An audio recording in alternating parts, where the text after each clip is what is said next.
Yo, SpaghettiOs, what is poppin'? And welcome to episode 11 of the Back of the End Zone podcast with Brian Kleski and Josh Reisig here.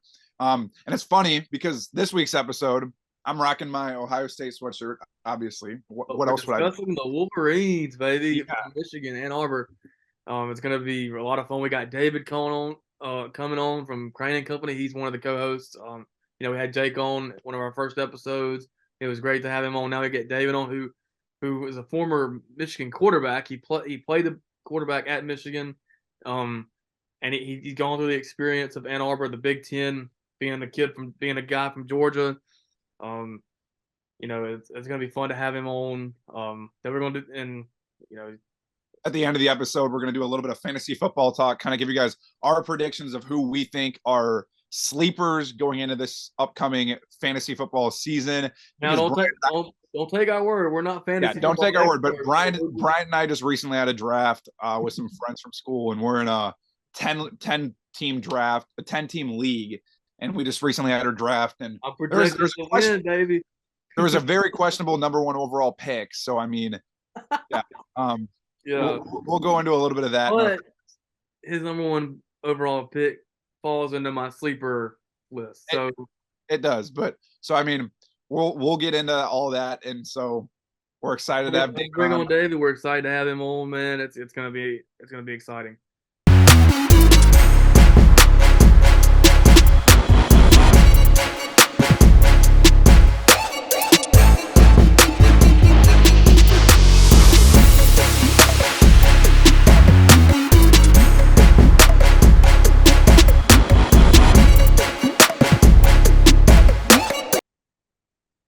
All right, everybody. So for this week's episode, we're bringing on David Cohn, a co-host of Crane and Company. We had Jake on earlier, around March or April, and now we got David on. He's a former Michigan quarterback. Looks like Elon Musk.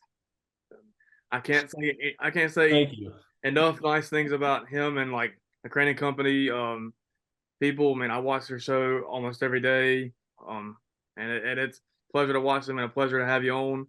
So. I appreciate you having me, guys, and I appreciate your support watching our show, Crane and Company. And if I keep getting confused for Elon Musk, man, I'd like to get confused with his bank account one time. Would be mighty nice. Oh, I bet. Yeah, So, that would definitely be nice. so one of the things we're talking about in this episode, we're highlighting the Michigan Wolverines, your alma mater. You're from Statesboro, right? I am. So I want to There we first go. dive in. How did you get to Michigan? Like, how did you when you were going through the recruiting process and when you were kind of like looking for schools to play at? What brought you from South Georgia all the way up north to Ann Arbor? I'll tell you what, man. First off, I just grew up obsessed with football. My father really loved the game, and I had two brothers. And in the Deep South, there's just an obsession with football. And if you're good enough to move to the next level, then you usually do so, right? And it starts at a young age. And so flag football turned to tackle football, turned to middle school, turned to high school. And when it came to high school, I was slated to go to Statesboro High School. And when I was in 8th grade, Statesboro High, under Coach Buzz Busby, went 15-0. This is the year before I'm entering high school. Went 15-0, and they beat Dalton in the state title game by 50 points, 56 to something, I believe. So I'm seeing this, and all my friends, from middle school, the two middle schools are going to Statesboro High School, and we're all amped up to go out for the football team. The only problem is Statesboro ran the wishbone. Buzz Busby got that offense from Bear Bryant at Alabama, who my now father-in-law played for under that system. And that was about 3 throws a game if you were lucky. And if coach was really angry and, we needed to really win that game, it was 0 throws a game a lot of times. So, there were private schools in the area in Statesboro that called my father and said, you should send David over here to our private school. We'll throw the ball every play. He'll get all the passing reps he would ever want. But the competition wasn't the same, obviously. And I told my dad, I said, I want to win state championships. I at least want to go and try. If I never get a chance to play because they want to run the triple option version of a wishbone, then so be it. And we can make that decision at a later date.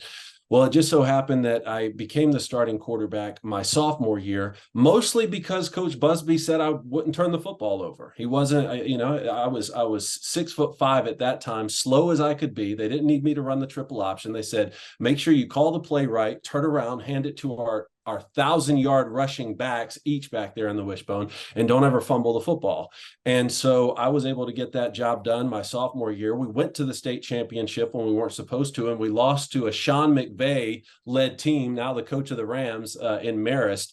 And from then I started as a junior and as a senior, and we started throwing the football a little bit more. And we did win the state title my senior year against Northside Warner Robins, actually down there in Paulson Stadium. But I say all that to say my high school did not lend itself to me getting a Division I scholarship as a passing quarterback who really was not mobile at all. And you know, obviously you guys have seen the rivals and scout rankings and all that. There's drop back pure passers, and there's dual threat. And coming out my year, Tim Tebow was at the top of the dual threat list, who everybody had their eyes on, everybody wanted. And Matthew Stafford, who just won a Super Bowl with Sean McVay, was at the top of the drop back passer list. So, you know, Tebow goes to Florida, Stafford goes to Georgia, Christian Ponder goes to Florida State, where I wanted to go, and more of the spots in the South are getting taken up. And, you know, but my father really was the guiding force. He said, I'll take you to whatever camps you want. You know, you guys didn't throw the ball a lot in your games, but you won a lot. So you played against good competition. Now let's go throw for people and show them that you can make all the throws. So my dad took me to 13 camps before my senior year. We went on these little tours. You know, we would do an ACC tour. We would do an SEC tour. My first big offer there was Mississippi State, with Sylvester Croom was the head coach, but it was actually Shane Beamer, who's now at South Carolina, who offered me the scholarship. And man, I really liked Shane Beamer. I knew there was something about him. And, you know, that being an SEC school, I really wanted to commit to Mississippi State. And we went on this, you know, I threw at Auburn. And I really liked Auburn. I wanted to go to Auburn. And they had 2 quarterback commits already, Neil Caudle and Steven Ensminger, who was Coach Ensminger's son. And the coaches looked at me, this was the Tupperville year, and they said, man, you really threw well today, but we don't have a spot for you. And there was a high school coach there. He called Coach Scott Leffler, who's now the head coach up at Bowling Green, and he was the quarterbacks coach at Michigan at the time. And he said, hey, you should probably take a look at this tall kid down here in the South. I think Auburn's going to pass on him.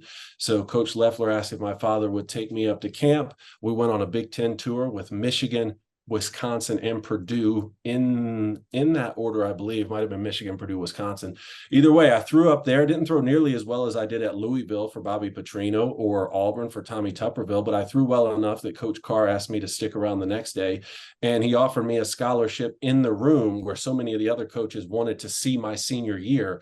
He offered me a scholarship in the room, and my mother, even though she was from Columbus, Ohio, she about leapt out of her seat and was really excited. And I had no intention of going that far away from home, boys, but when the winningest football program in the history of the sport offers you a scholarship, I said, I have to go find out. I may never play a snap, but I got to go find out. And of course, it was a great ride. I sat behind Chad Henne there those first couple of years. Obviously, Rich Rodriguez came in when I was a junior, which wasn't good, again, for my style of play, but I wouldn't trade it for anything. That actually, I mean, thank you for sharing that, because that gave me a lot of insight. And going right into kind of like Michigan football this upcoming year, it's funny how you kind of explained like your high school career. Like you were obviously on a team that was like run heavy, which is kind of like how Michigan is. You look at it, you got Donovan Edwards and Blake Corum in the backfield. And I mean, last year, JJ McCarthy, like passing wise, didn't do anything phenomenal, I'd say, until the very end of the year is when he started to spark and click, and like especially against Ohio State, which I hated to see. But it's like with Michigan going into the future, do you think that JJ McCarthy has what it takes to maybe make that step up from more of a run heavy offense to throwing in a little bit more deep balls? And like what do you think Jim Harbaugh can do going into this upcoming year with JJ McCarthy?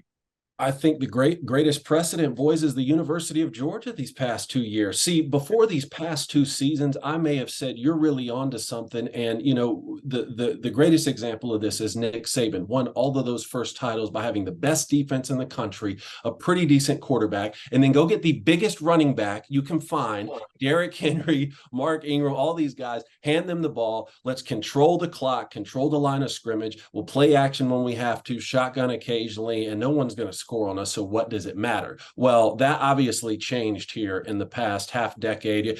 Talking about Chad Henne, we had him on recently, and we were asking about Patrick Mahomes, about this new age of creating space, right? Like it's all about creating space with your passing concepts. So all of a sudden, Nick Saban brings back in Lane Kiffin and Steve Sarkisian and Bill O'Brien, and let's go get the best quarterbacks in the country. You got Jalen Hurts and Tua and Mac Jones and Bryce Young all back to back to back, and let's sling it all over the place.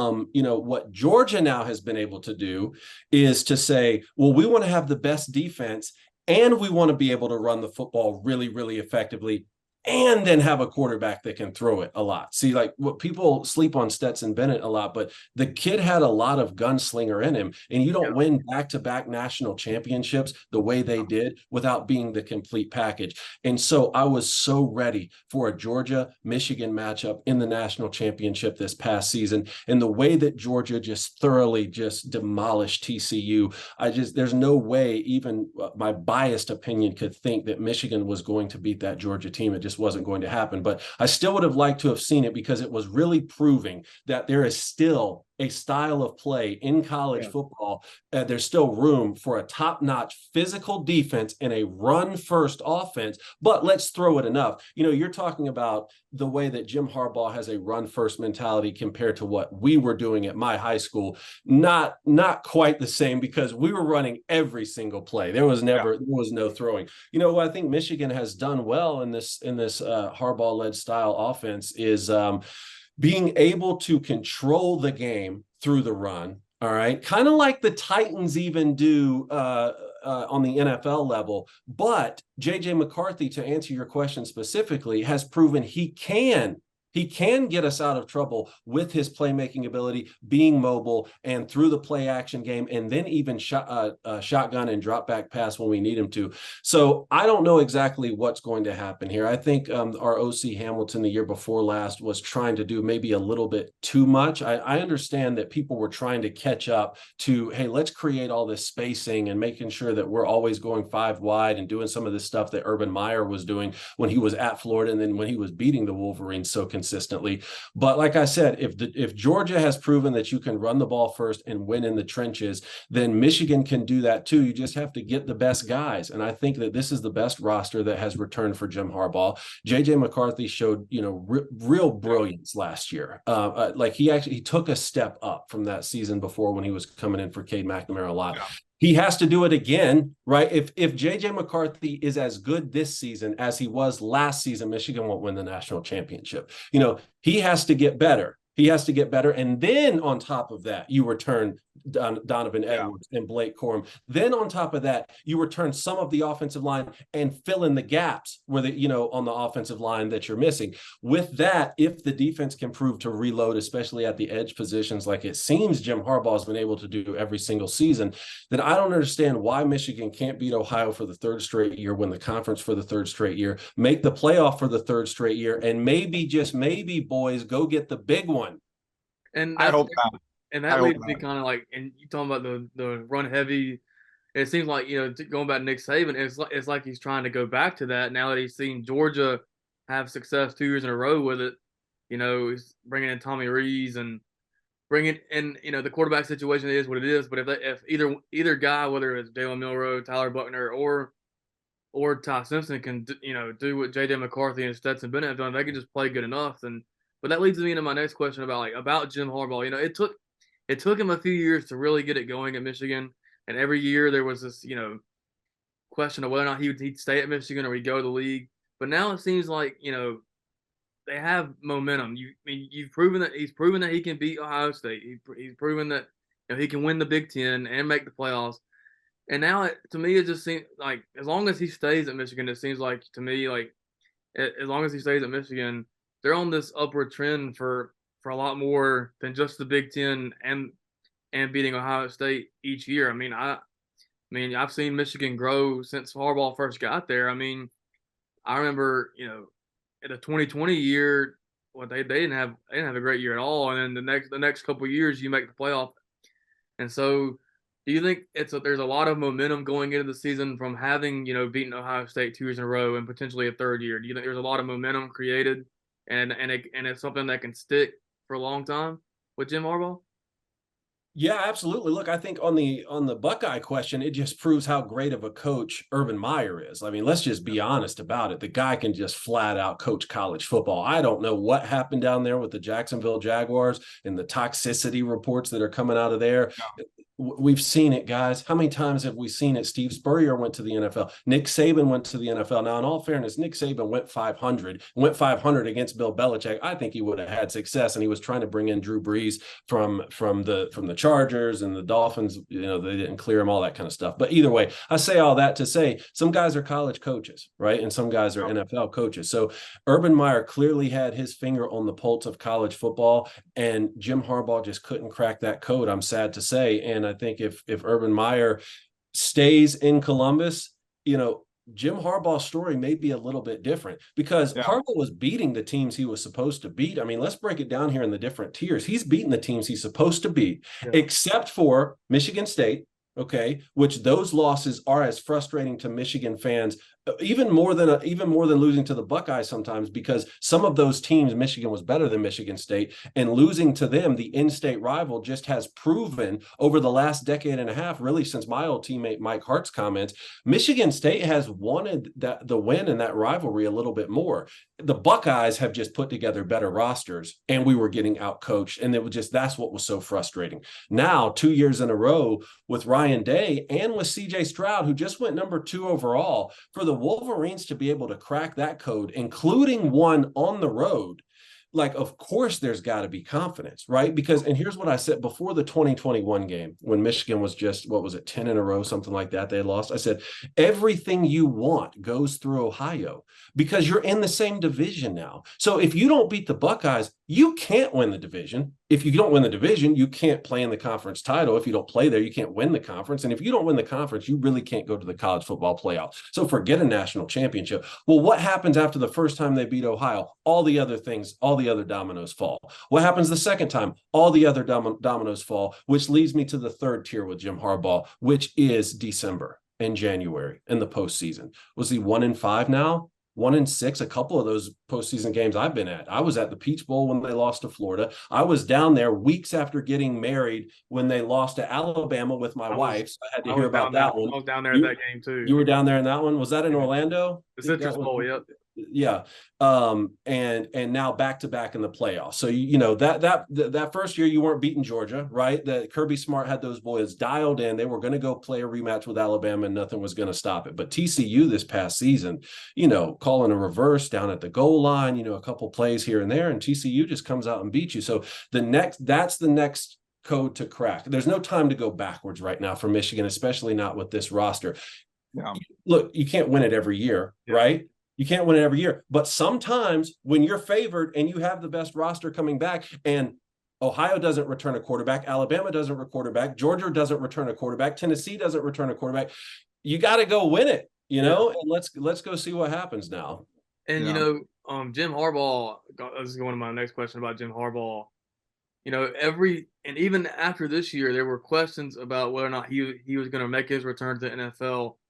Do you think, and it seems to be a never-ending cycle, and it's been since after his first year at Michigan. Do you think that hinders Michigan just a little bit because sometimes maybe recruits or players don't know if he's going to be there the next year, or staff, or do you think even after do you think he's created something that even after he leaves, they'd still be able to have success and bring in those top tier recruits? Because right now Michigan has the number 2 class in the country in the 2024 recruiting class, and so do you think that hinders Michigan a little bit in recruiting and with other things? If a recruit is trying to decide between Michigan in the middle of a story where Jim Harbaugh might go coach the Vikings and Georgia where Kirby Smart's not going anywhere, then possibly. But there is something attractive to a university's head coach being courted by the NFL every single season. There's something attractive to recruits about that. What's so frustrating about, I will never fault Jim Harbaugh. If Jim Harbaugh left to go back to the NFL on these past couple seasons, well, I won't say these past couple seasons, because I would have been upset if he left before he accomplished what he came to accomplish. Now he's beaten his rival a couple times. He's made the college football playoff. If he doesn't win a national championship, which is what everyone's hoping for, at least we can say, hey, if he left this past year to take a couple of those jobs, he went out on a high note. The frustrating part about it is he is the guy. He's the Michigan guy. You are the golden son who played quarterback for Bo Schembechler. You are the only coach every Michigan fan ever wanted to come back and be the head coach at Michigan. So, I won't fault Jim Harbaugh for wanting to go to the NFL, but when he comes out and says things like, I've made up with Ward Manuel, I'm not going to test the NFL, Michigan is the spot I want to be, then honor that. Honor that, because Michigan is a prestigious university that is the final job for a lot of people. You didn't see Lloyd Carr coach anywhere after that. You didn't see Bo Schembechler retire there. You didn't see him go coach anywhere after that. So Jim Harbaugh should have enough respect for the university that one of two things, either one, this is my final destination, or two, I'm only going to put the Michigan fan base through this one time, and I'm going to go accept my next head coaching job because he is good. And he's one of the few guys, we just talked about this. He's one of the few coaches who's won at both levels. He can go win a Super Bowl and get back at his brother from the Har Bowl when the 49ers, played the Ravens. So just when it gets cycle after cycle and he's meeting with the team during signing week, he's like meeting with the Vikings. That's what some Michigan fans look at and say, all right, we wouldn't fault you, but we just can't be put through this every single January. Yeah. So I don't know. I take the man at his word when he says, he wants to be at Michigan. And the day that he does leave, I think that he's left the university in a better spot. And I hope that that's the case, for years to come. Oh, yeah, most definitely. And I mean, he's definitely building it through Michigan. As an Ohio State fan, I hate to see it because for years I was like, when Harbaugh first got there, I'm like, yep, it's a cakewalk. And now I'm like, makes me more nervous every year because that's the one game where I actually have to sit there and be frustrated and actually nervous about the whole entire year.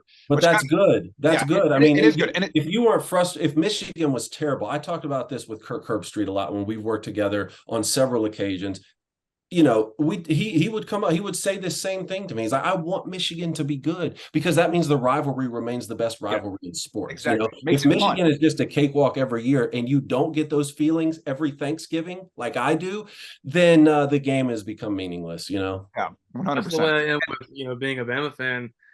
When Auburn hired Hugh Freeze, I'm not gonna sugarcoat it. It legitimately scared me because Hugh Freeze is the only coach at Nick Saban's tenure to beat him back-to-back years. Mm-hmm. And the way he beat Nick Saban back-to-back years. So that means so. But but when Auburn's good, when both Bama and Auburn are good, it's better for the rivalry. And so I'm yes.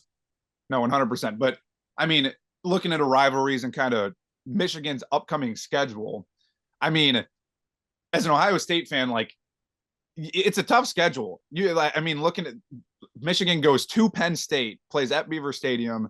They play at Maryland. You guys play at Michigan State. I mean, you guys have us at home, which is huge.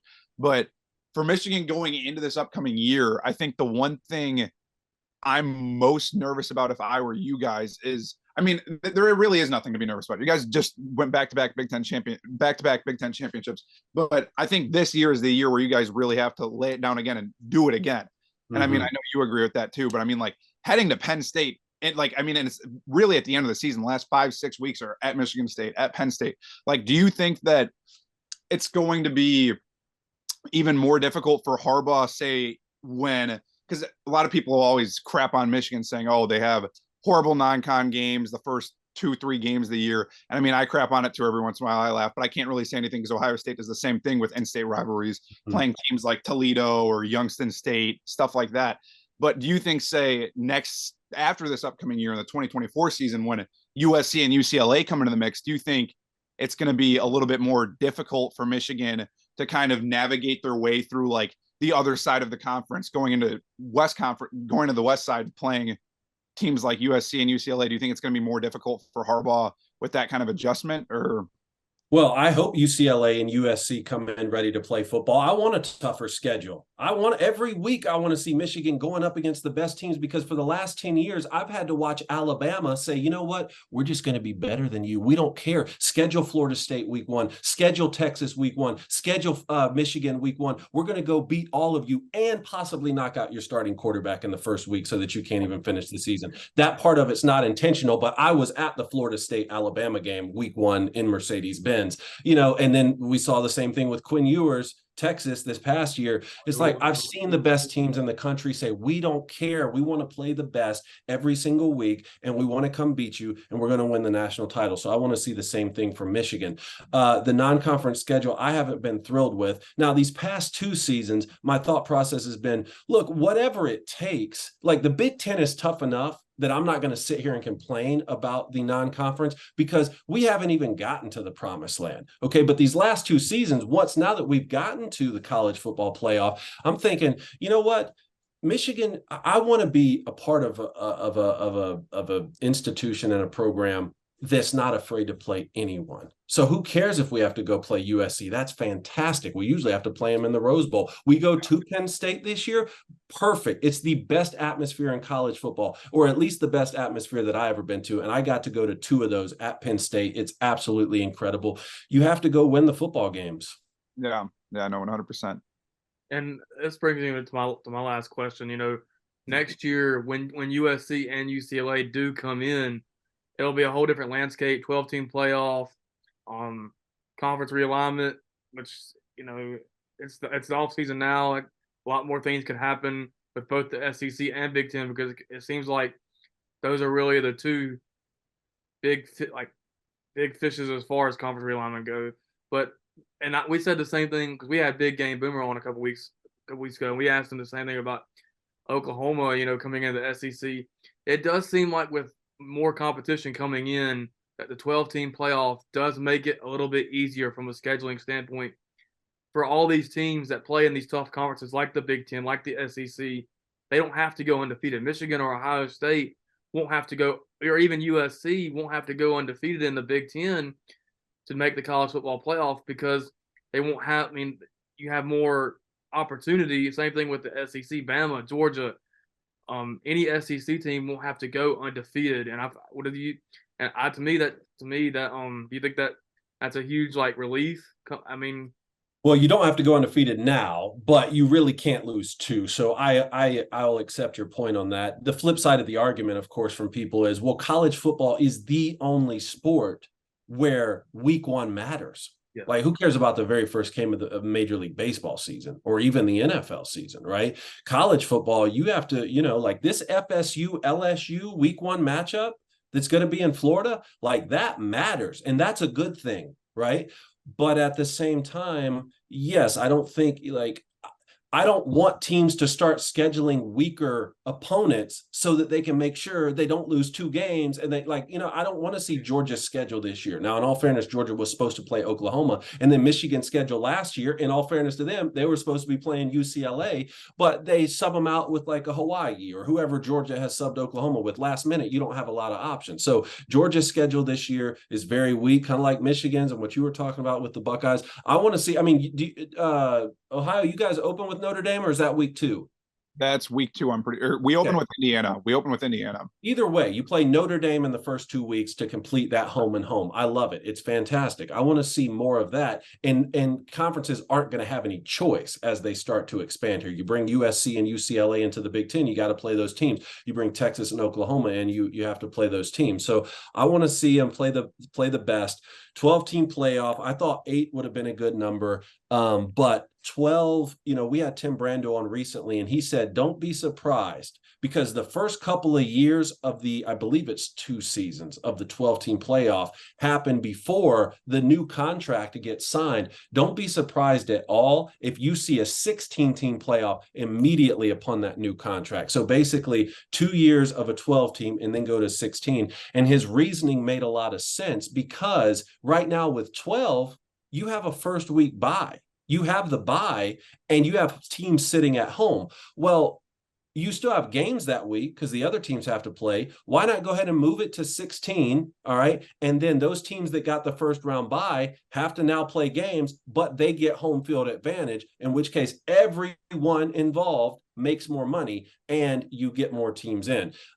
This is the slippery slope, right? Like we knew it's not going to stay at 4, it's not going to stay at 12. Then we go to 16. Football is unique. Football is unique in that it's a very physical sport and you can only play so many games and you can only start the season so early, right? At least traditionally, right there, the end of August, and you can only play so late because now you're starting to get on top of the NFL schedule. And please do not get me started on Monday night championships because that is the most frustrating thing in the world to me. But I say all that to say I love college football. A lot of things can work for me, right? Like if I was in charge, I'd be doing things a lot different. And I think there are a lot of things that need to get figured out, especially with the transfer portal and with name, image, and likeness and pay for play and the collectives and all of that kind of stuff. But when it comes to the postseason, I've liked the 14 playoffs. I watched college football when there was the BCS. I watched college football pre-BCS. So if they have 12 teams, if they have 16 teams, whatever it is, I'm going to be watching it, and I think it will be entertaining, and I don't think it will water down the regular season so much that it will make it less interesting because there's only so many Saturdays to watch. I would agree. My last question is kind of a little bit off track of Michigan, but same thing is, I mean, you obviously are going to be, I assume, just as biased as I am. You're going to win out the regular season. And that's what I believe too. Like Ohio State's going to win out the regular season. You probably believe Michigan's going to win out the regular season. But I want to know who you think is going to come out of the Big Ten West for the Big Ten championship next year, looking at ahead into that. Because I mean, the West is a joke. I mean, I think we both can agree with that. But who do you think is coming out on top of the West to compete for the Big Ten championship next year? Big Ten West has a lot to figure out, man. It was really a sad state there last year. Now I called Purdue coming out of the West last year, so I got it right, but not in the way they did. I really thought, other than that Penn State opener, I really thought they could make a deep run with Aiden O'Connell at quarterback. I like McNamara for what he did for Michigan, and now he's going to Iowa, and we'll see if that improves their offense. But it sounds like Ferentz isn't going to be changing things drastically. Purdue has lost Aiden O'Connell now. So I'm not necessarily going to put all my eggs in the Purdue basket again. I'm interested to see what Matt Rule does at Nebraska, and I think we're going to get an early sample size there with Colorado. But to answer your question plainly, I like your old boy. I like Luke Fickell. I think it makes sense at Wisconsin. I like Phil Longo coming in from UNC as the offensive coordinator. I like the Tanner Mordecai kid who's coming in from SMU. So right now, and plus, even before Luke Fickell got there, saying Wisconsin's going to win the Big Ten West is not that much of a stretch. Year in and year out, it's tough to go play up there. So I'm going to take Wisconsin from the West. I'm happy you said that because that's literally exactly who I was thinking is coming out on top of the West. I mean, it's a no-brainer. Luke Fickell is a great coach, and you see what he did at Cincinnati. It's like, and literally right after he went there, all the transfers that he got in there. And I mean, not saying that the transfer portal is completely going to change things around, but I mean, it's going to help. And I definitely think Wisconsin's coming out on top of the West for sure this upcoming year. So, yeah, like it. Smart pick. Yeah, literally. Well, David, it's been a pleasure having you on. It's like I said, we can't thank you enough. You got to come down to Mobile, go to a South game. Buddy, I'm coming. I'm going to be down there. I think I'm going to be in Fairhope maybe soon. We got to go to Bluegill. Bluegill. Oh, the Bluegill restaurant. Let's go to Bluegill together. It sounds good to me. But yeah, you and Jake and Blaine all got to come down to go to a South game. Oh, y'all got to come down for the Senior Bowl. That'd be. Oh, that's what we're slated to come down for. So we're still trying to get our schedule right, but usually we come down twice a year for the Senior Bowl, for the induction, and then for the practices in the Senior Bowl itself. So we love Mobile. We're down there a lot. And also I'm trying to get a little something started here between Georgia Southern and South Alabama. Because I'm from Statesboro. Now, I don't believe we play this season in the regular season, but maybe Sunbelt Championship. Huh? Maybe Sunbelt Championship, but yeah. So if that gets matched up in the Sunbelt Championship, I may have something. Or if they're on the schedule in the regular season next year, I have an idea. Well, if y'all are free, I don't know when South plays at Troy this year. But they do play at Troy. It's like a Thursday night. If y'all are free that Thursday night, y'all come on down to Troy, come watch a game. I'll be there because I work with the team. So yeah, That sounds good, man. things are looking promising for us. I hope to see us win the Sun Belt one year. You know, but like I said, it's been a pleasure having you on. We can't thank you enough. Thank you. Thank you, fellas. I really appreciate it. I got something for you, buddy. Here. No. Oh, it's so awful. I'm gonna throw up. Yeah. Thank you, David. Thanks for having me on, fellas. Hey, have a great Memorial Day weekend too. You too. Yeah. God bless our troops. That's right.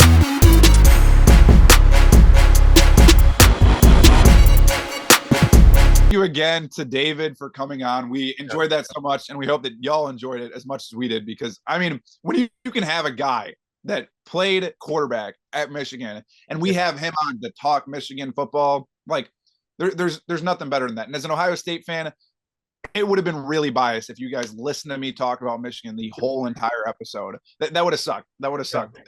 It wouldn't have been fun. So he's still, like, even though he, he's from Statesboro, even though him and a Crane Company crew are based in Nashville, he's still in it, and it's been it seems like forever, but it's been like a little bit over half a decade since his time at Michigan. He's still is invested in the program. He's invested with what they're doing at Michigan.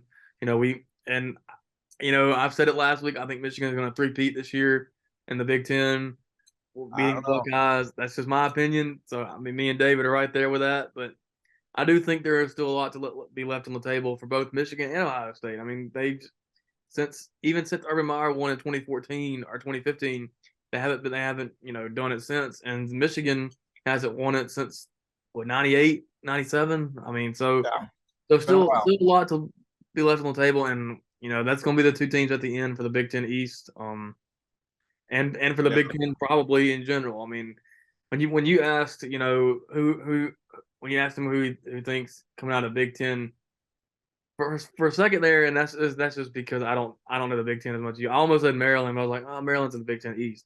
I gotta agree with him too. I think Wisconsin is the team to watch there, just because they have a guy, even though it's Luke Fickell's first year, he knows what he's doing. He's if he's done it at the Power Five, Group of Five level, he can do it in the Big Ten. And so he even coached Ohio State for a year back before Urban came. Like, I mean, so I like Wisconsin, and Bama goes to Wisconsin week 1 next year, and I'm excited for that matchup. Yeah, that will be exciting, especially since now that he's out of the Group of Five. But looking outside of college football, what we normally do at the end of each episode, talk a little bit NFL. And this week's episode is a little bit different NFL, because we're actually going to be talking fantasy football. Brian and I recently had our draft, 10-team league, nothing crazy. But, I mean, there were some questionable things because, I mean, number 1 overall pick wasn't Justin Jefferson. It wasn't Christian McCaffrey. It wasn't Austin Eckler. It wasn't Cooper Kupp. It was Bijan Robinson. Yeah, my buddy Cody, who is a huge Falcons fan, he ended up with the number 1 overall pick. We randomized it. He ended up with the number 1 overall pick, and it went as soon as he knew he got the number 1 pick. He already decided he was going to get Bijan, and he got. Now the past couple of days, I've been trying to pry Bijan away from him through a trade, but he hadn't accepted it yet. But still though, I think it's funny. But that brings us into our sleepers. I do think Bijan is a sleeper because the Falcons are, with having Desmond Ridder at the second year. Now they will try to squeeze what they can out of Desmond Ridder, see what they got with him, especially with a big quarterback draft coming next year. Caleb Williams, Drake May, Bo Nix, a bunch of other quarterbacks, coming out next year. I do think that they are going to utilize Bijan Robinson a lot. But they're not just going to use him, running the football.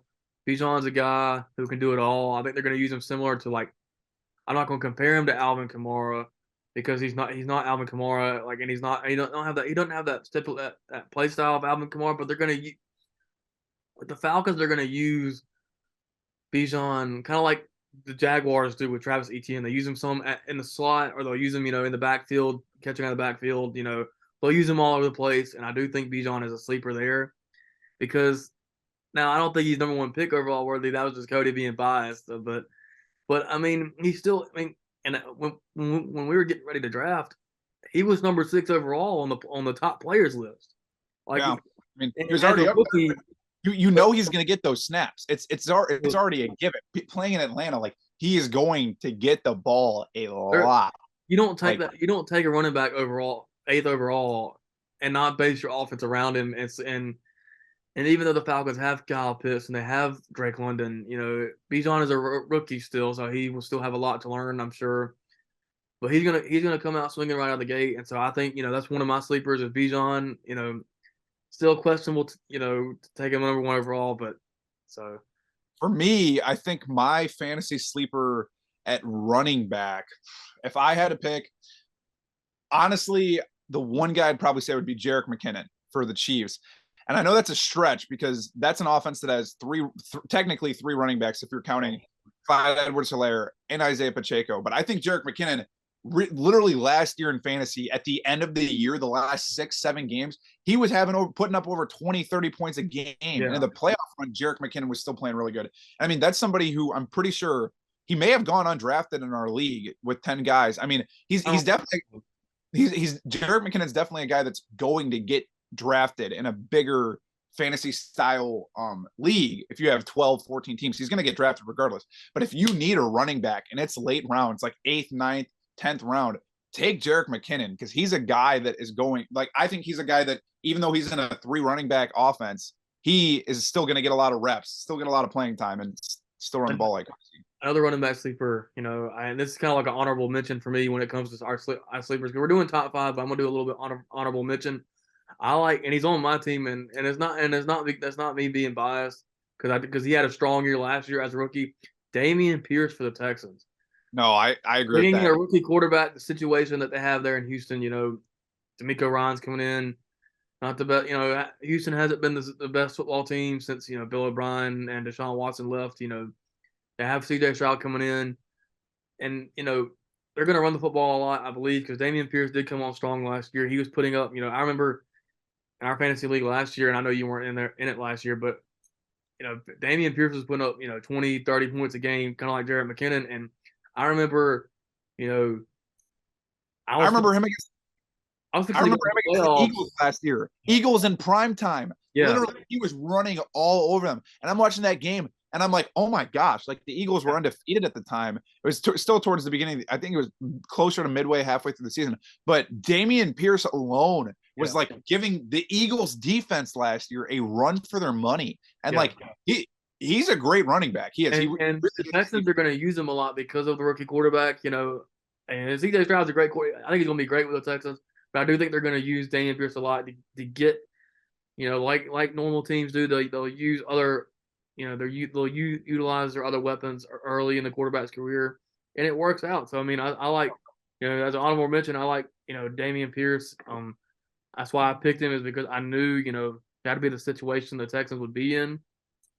But going to my receiver sleeper, and a lot of my sleepers are rookies, but these are rookies that can make big time impacts, right away, especially in fantasy, is Jackson Smith and Jigba. And you might say, well, the Seahawks have DK Metcalf, they have Tyler Lockett.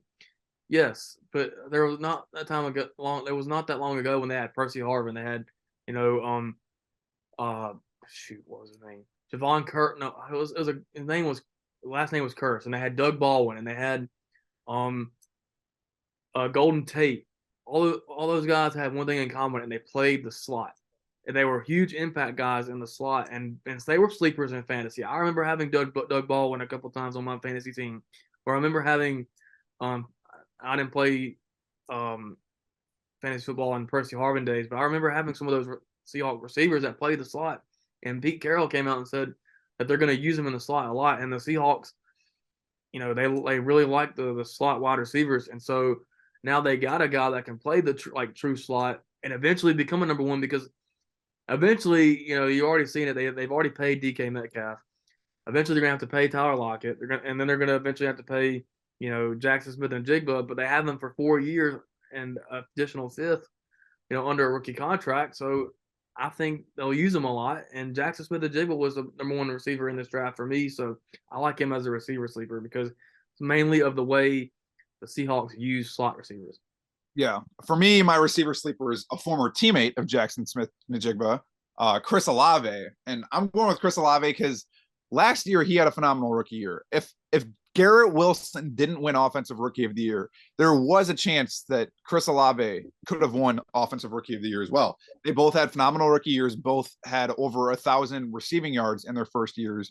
And for me, I think Chris Olave just kind of fits that sleeper fit because he's another person you can find in mid to late fantasy rounds. Where last year he had a phenomenal year with Andy Dalton at quarterback, and Andy Dalton wasn't even at quarterback the whole time. It was split between Jameis Winston's a couple games here and there, Taysom Hill one game, and next year Chris Olave has his set quarterback and Derek Carr. I guess they're already building chemistry. I've seen headlines about that in recent articles and stuff revolving around the Saints that Derek Carr and Chris Olave are getting really close. They're a great duo. And I think that Chris Olave is going to be Derek Carr's number one receiver, kind of like how Devontae was last year on the Raiders, where Chris Olave is going to be carrying majority of the bulk. And in a PPR league, he's going to be racking up receptions and racking up yards where it's going to be needed. Like that's my wide receiver. Yeah. And so, my going to the tight end position, this is not a rookie, but as a guy from my favorite team, and it's because now that they have Sean Payton, a guy who likes to use the tight ends, especially with Russell Wilson going into the second year with Denver, didn't play out the way, you thought it. A lot of people thought it would, especially with the way I thought it was. I remember, when the Russell Wilson trade went down, I was jumping in my seat. I wasn't screaming and hollering, but I was excited. And then, you have this heartbreaking season. But Sean Payton coming in, and you saw it with the Saints. They loved using the tight ends. They made, Taysom Hill into this. Now, granted, Taysom Hill is a little bit more athletic than the average tight end, but Greg Dulcich from the Broncos, I feel like is a sleeper at tight end because, the Broncos have a lot of receiving options, but they also play in a tough division with good defensive depth and good defensive backs, and so that's where the tight ends come into play, and in a tough AFC. I mean, shoot, the AFC defensive talent alone is crazy. 100%. So, I like Greg Dulcich just because solely like the use of the tight ends that Sean Payton brings.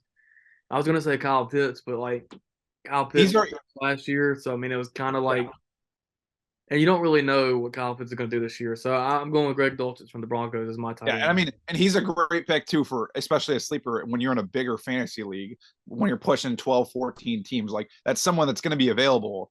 Yeah. And going to be reliable because you think about all the top guys on the board. Yeah, there's Darren Waller, there's Mark Andrews, there's George Kittle. You know what I'm saying? And then like guys like Greg Dulcich are always going to be available. And that leads me to my tight end sleeper, which is pretty biased too because it's my favorite team, Cole Kmet for the Bears. And that could be a big question mark for some people. Yeah, the Bears just brought in Robert Tonyan, who was the Packers' number one tight end. So we're going to have two tight ends in the mix, whatever. And then Justin Fields' passing ability still might be questionable to some people. Yeah, they brought in DJ Moore. They have 3 star-studded receivers who could have really good years. But to me, Cole Kmet was still one of Justin Fields' number one targets last year. Yeah. Literally, when Justin Fields was looking for a target in the end zone or someone to get into the end zone, it was Cole Kmet. He was like, Cole Kmet was his first 2 years, Cole Kmet was not that reliable with catching the ball. People had question marks. They're like, who the hell is this guy? Why is he still on our team? He can't catch the freaking ball. This past year, Cole Kmet caught everything. And he has a whole highlight reel, one-handed, like balls that he snagged that just a lot of people didn't think he could snag. And I think that next year, if Justin Fields has a target out of anybody other than DJ Moore, I think it's Cole Kmet. And I think that he's going to be a great fantasy target for later rounds too as a sleeper. But that also leads me in to our last fantasy sleepers, our quarterbacks. This might be questionable too, but I think a fantasy sleeper that a lot of people are sleeping on and taking other quarterbacks above him is Jared Goff. Jared Goff, yeah, he's very mid, but fantasy wise, he's freaking phenomenal. Last year, he had multiple games thrown for over 300 yards, multiple touchdowns. Yeah, he throws a lot of picks in there, but fantasy wise, it's only taken off a couple points, and he's still throwing for like literally last year. I remember I had him on my fantasy team. He wasn't my number one quarterback, but after I mistakenly got rid of Justin Fields in like week 4 or 5 before he started popping off, I had to pick up Jared Goff because I had Kyler Murray who got hurt, and Jared Goff honestly was a great pickup. Like once Kyler Murray came back, I was like, all right, do I want Jared Goff or do I want Kyler Murray? And Jared Goff was reliable. I'm just saying, if you're in a bigger fantasy league, I think Jared Goff is your reliable fantasy quarterback sleeper because he's still going to make the plays happen. And you look at the receivers that he has a phenomenal offensive line. Like, he has all the pieces around him. All he really needs to do is be a mid quarterback, and he's going to get those fantasy points. Now, my quarterbacks, I'm doing quarterbacks because I couldn't decide between the two of them while we were discussing the others. It's going to be like a two, like 1A and 1B because I couldn't decide. But they're both rookies. I'm going with Bryce Young and or Anthony Richardson because now Bryce Young. Now the Panthers don't have the same running back situation after they traded Christian McCaffrey. They don't have the same running back situation that the Texans do with Damian Pierce. So they're not able to lean on the run game as much as say the Texans would be able to. So Bryce will, and Bryce, the Panthers say that right now Andy Dalton is the starting quarterback because they're gonna bring Bryce along there now. But I think Bryce starts game 1. 100%. Atlanta, but like Bryce will have to, learn, like will have to do things early, and what he'll have to be relied upon early because of the situation that the Panthers in. But I like the Panthers' weapons. When they traded DJ Moore, people were like, "Oh, what the hell are they doing? They gave away their best weapon." But I like what the Panthers brought in. They brought in Adam Thielen. They brought in, I think, they have Terrace Marshall Jr. from that as like a third-year player from LSU. They drafted Jonathan Mingo, who I think is going to be a great receiver from Ole Miss. Yeah, they got DJ Chark too. They got DJ Chark, who if he gets healthy, he's very good. So the Panthers, will ask Bryce to do a lot early on, and so I do think Bryce is a sleeper. But Anthony Richardson, if he can shy away from the turnovers, if he can become if he can become a passer with his running ability, it's like Jalen Hurts, Lamar Jackson, Cam Newton, Justin Fields, any dual threat quarterback, any phenomenal. Exactly. So why I call him a sleeper is because he hasn't taken a step as a passer yet, and you don't know what his first year is going to be like in Indy, because like in Indy they will, but like unlike in both Indianapolis with these rookie quarterbacks, both in Indianapolis, or all three in Indianapolis, Tennessee, and the Texans, they'll be able to lean heavily on the run games because they have great running backs. Panthers won't. But with the Colts, though, they'll be able to integrate Anthony Richardson into the run game. So I like what I see there with, so those are my two sleepers at quarterback. I couldn't decide because I do think they can instantly make impacts fantasy-wise. And Josh has Bryce Young. He won't trade him to me, even though I offered to give him. You have CJ Stroud, and the thing is, when I picked Bryce Young, I wanted to take CJ Stroud with my Ohio State bias, but I thought about it, and I'm like, Bryce Young has better pieces around him to play better. The thing is, CJ Stroud doesn't have a huge receiving core or a tight end to throw it to, where Bryce has these guys like DJ Chark and Adam Thielen and Jonathan Mingo. I'm like, I think Bryce is going to be the better rookie quarterback just because he already has some key pieces around him. But that's why I'm not trading him to you. Sorry. Not sorry. I mean, that's why I was trying to, give you CJ Stroud, is because I knew you got that Ohio State bias in you, because you could have Justin Fields and. Hey, trust me, I considered it. I considered it, but I was like, oh. But anyway, I mean, we don't really, like, while we do play fantasy football, we don't really pay attention to it that much because we like the game as a whole, and like we do play it for fun. We do have money on the line. But we don't pay attention to it like some of these fantasy football experts, where they live, eat, and breathe fantasy football. Where they think a player is going to be boom or bust just off fantasy, Yeah, literally. Just from their fantasy stats. So, but fantasy football should be fun this year. I wanted to, like, I was recently looking at I was wanting to do a league where we had the individual defensive starters as well, but none of the rest of the league wanted to do that. So. Yeah, I know we talked about that, but I mean that's getting. That would have been a long ass draft.